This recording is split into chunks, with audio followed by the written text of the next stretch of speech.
Western nations, including the United States and Canada, face a new and difficult task in Iraq, getting two former allies who recently turned their guns on each other to refocus their battlefield efforts on a shared enemy, ISIS.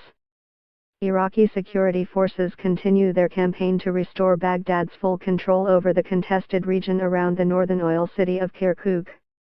On Monday, Kurdish Peshmerga fighters fled from positions they had held for more than 3 years after Iraq's prime minister launched a military operation. Despite the retreat of most of the Peshmerga, Kurdish leaders called the Iraqi operation a declaration of war.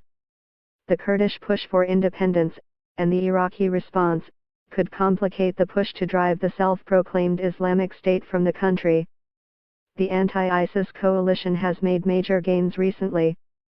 On Tuesday, the UK-based Syrian Observatory for Human Rights announced that US-backed militias had retaken the Syrian city of Raqqa, which had been the capital of ISIS's so-called caliphate since 2014.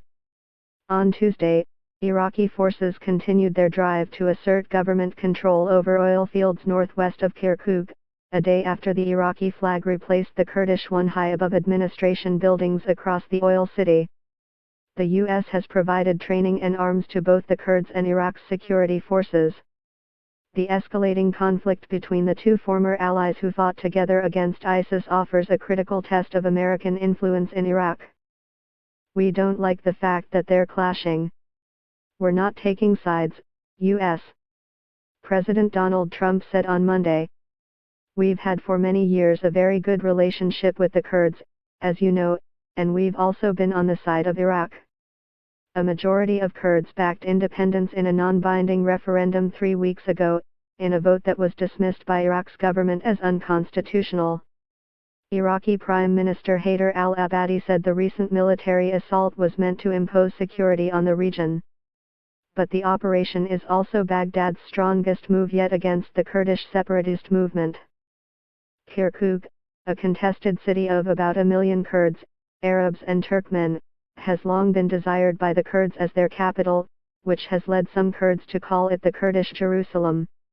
Now, with the loss of Kirkuk, it appears the Kurdish push to establish their own nation in the northern third of Iraq has backfired.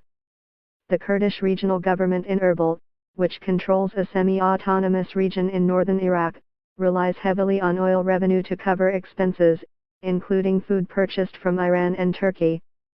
It's estimated that about half of those revenues came from the oil fields in the Kirkuk region.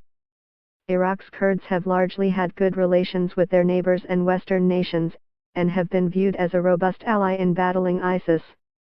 But the recent referendum forced allies to side with Baghdad, which has left the Kurdish leader, President Massoud Barzani, isolated.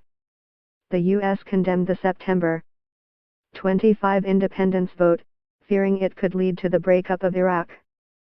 Canada's position affirmed the unity and diversity of the Republic of Iraq.